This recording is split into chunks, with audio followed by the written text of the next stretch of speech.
Good morning students, welcome back. आइए आज जो है हम इंफ्रास्ट्रक्चर को कंटिन्यू कर लेते हैं। हमने जो टॉपिक स्टार्ट किया था इंफ्रास्ट्रक्चर, मैंने आपको बताया था व्हाट इज़ इंफ्रास्ट्रक्चर।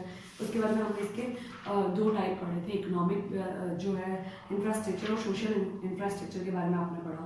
फिर हमने जो है डेवलपमेंट से रिलेटेड इंफ्रास्ट्रक्चर के टॉपिक्स पढ़े कि इंफ्रास्ट्रक्चर और डेवलपमेंट में क्या सीन रहता है, इनका डेवलपमेंट कहाँ कहाँ कैसे कैसे करना होता है। फिर हमने जो है इनके स्टेट ऑफ इंश्योरेंस इंडिया पढ़ा। हमने एनर्जी को मैंने आपको समझाया था, बट मैंने आपको बताया था कि एनर्जी जो है वो आपके सिलेबस से ऑलमोस्ट रिमूव हो चुका है।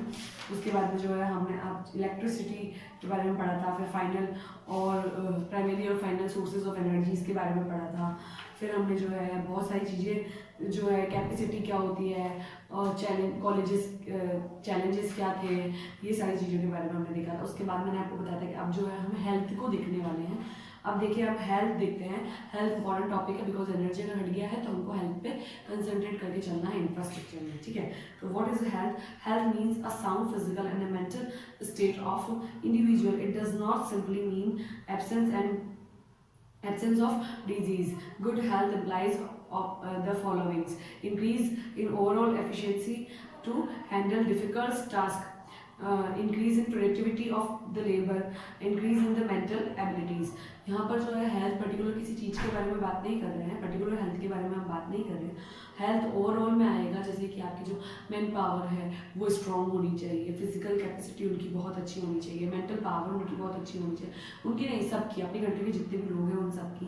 उसके बाद जो है हम एफिशिएंसी के बारे में बात करते हैं कि उनकी एफिशिएंसी इतनी अच्छी होनी चाहिए कि वो डिफिकल्ट से डिफिकल्ट जो टास्क है उनको कंप्लीट कर सकें, ठीक है। फिर हम देखते हैं development of health service after independence. After independence जो है आपके डेवलपमेंट क्या क्या हुए हैं हेल्थ में, ठीक है। First is decline in the death rate. हमने जो है फर्स्टली जो गेन किया है वो ये है कि पहले जो है डेथ रेट जो होती थी वो बहुत ज़्यादा होती थी, अभी जो डेथ रेट है वो उसकी कंपैरेटिवली बहुत ही कम है। Reduction in infant mortality rate. इसका मतलब ये है कि आपके जो ना जो मतलब कहते हैं कि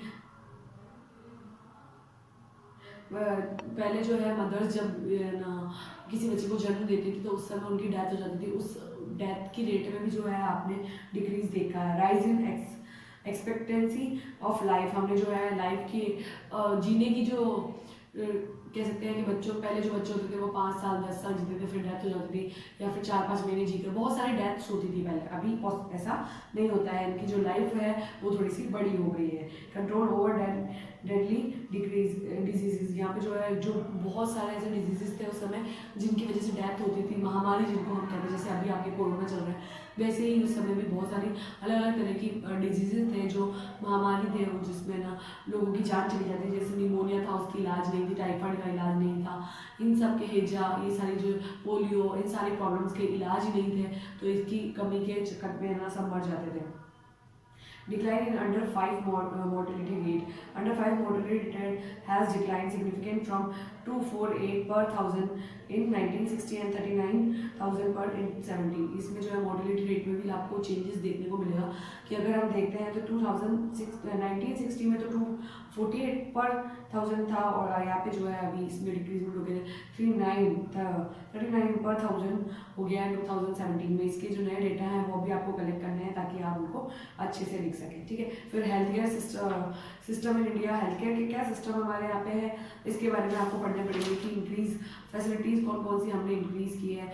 secondary health, thirdly health centre जो है हमारे यहाँ पे कौन कौन से हैं जिसमें हमको क्या क्या फैसिलिटीज़ प्रोवाइड कराई जाती है, इसके बारे में होगा।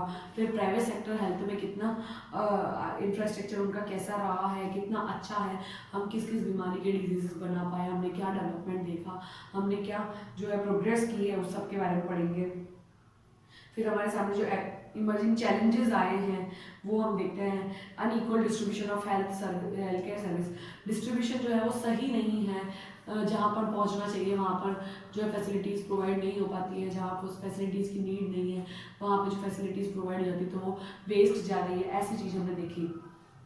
कम्युनिकेबल डिजीजेज लाइक एड्स और HIV जो है इनके हमारे को जो है क्या बोलते हैं रिजल्ट्स जो है वो हमारे प्रोग्रेस रिजल्ट जो है वो अच्छे नहीं हैं, अभी भी इनके जो है हमारे पास में इलाज नहीं है। पुअर मैनेजमेंट, हमारे यहाँ का जो मैनेजमेंट है वो अच्छा नहीं है। कि आपने देखा होगा गवर्नमेंट हॉस्पिटल्स में टेक्निक ही नहीं है, उनके पास बात करने की तमीज़ नहीं है। हमें कह सकते हैं कि उन्होंने हमारे को कुछ स्पेशल फैसिलिटीज़ जो उनको देनी चाहिए थी इतनी सैलरी के बाद भी, वो हमारे को प्रोवाइड नहीं कराई है। ठीक है, फिर प्राइवेटाइजेशन हुआ है, तो गवर्नमेंट ने जो है प्राइवेटाइजेशन किया है गवर्नमेंट हॉस्पिटल्स का, उससे थोड़ा सा फैसिलिटी प्रोवाइड हुई है। बट इससे जो है हम कह सकते हैं कि भ्रष्टाचार भी बहुत फैला है। हम कह सकते हैं कि इसमें जो है हमारे जो डिफरेंसेस होते हैं वो ज़्यादा फैल गए हैं। गरीबों को इलाज नहीं मिल रहा, अगर रिच है तो पैसे देगा फिर इलाज करा लेगा, बट यहाँ से गरीबी की प्रॉब्लम आ जाती है। ठीक है, फिर हमारे जो है poor keep in the end maintenance, यहाँ पे जो है हमारा मेंटेनेंस जो है वो पॉसिबल नहीं हो पा रहा है। हमारा खर्चा जो है वो उतना नहीं निकल पा रहा, मेंटेनेंस प्योर मेंटेनेंस सही तरीके से नहीं कर पा रहे हैं, जिसकी वजह से जो है फैसिलिटीज़ आधी अधूरी रह गई है, उनको हम यूज़ नहीं कर पा रहे हैं।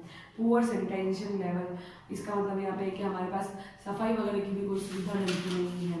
ये सारी चीज़ें हैं। इंडियन सिस्टम ऑफ मेडिसिन, यहाँ पे जो मेडिसिन का सिस्टम है वो बताया जाएगा इसके अंदर आपको कि हमारी एक्चुअली पावर क्या थी। हमारे जो रूरल अर्बन एरियाज़ में, रूरल एरियाज़ में जो है हमारे वो क्या होते हैं जड़ी बूटियों से इलाज होता था, उसके बारे में है। फिर वो आयुष जो हमारी पद्धति है, पतंजलि जो हमारी पद्धति है, उससे रिलेटेड आपको यहाँ बताया जाएगा। फिर हमारे जो है हमने किन किन बीमारियों का इलाज ले लिया है और इसने हमारे पे कितना हेल्प किया है, ये सारी चीज़ों के बारे में बताया जाएगा।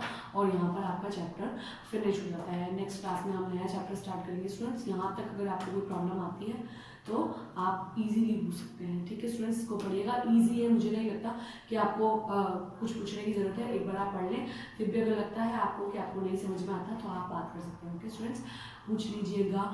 और इसका कोई वर्क नहीं दिया है, इसका मतलब ये नहीं है कि आपको इसको पढ़ना नहीं है, आपको इनके सारे क्वेश्चन जो हैं वो अपनी कॉपी में नोट डाउन करने हैं। ठीक है, हो सकता है कि आज और नेक्स्ट वीडियोस में आपको थोड़ी सी मेरी वॉइस प्रॉब्लम लग रहा है, बट आपको थोड़ा सा कॉपरेट करने की ज़रूरत होगी स्टूडेंट्स, बिकॉज मेरा गला बहुत ज़्यादा ख़राब है। तो अगर आपको प्रॉब्लम आती है तो थोड़ा सा कॉपरेट करें, और अगर आपकी प्रॉब्लम जो है वो सॉल्व नहीं हो पाती है then you have to ask. Okay, thank you students.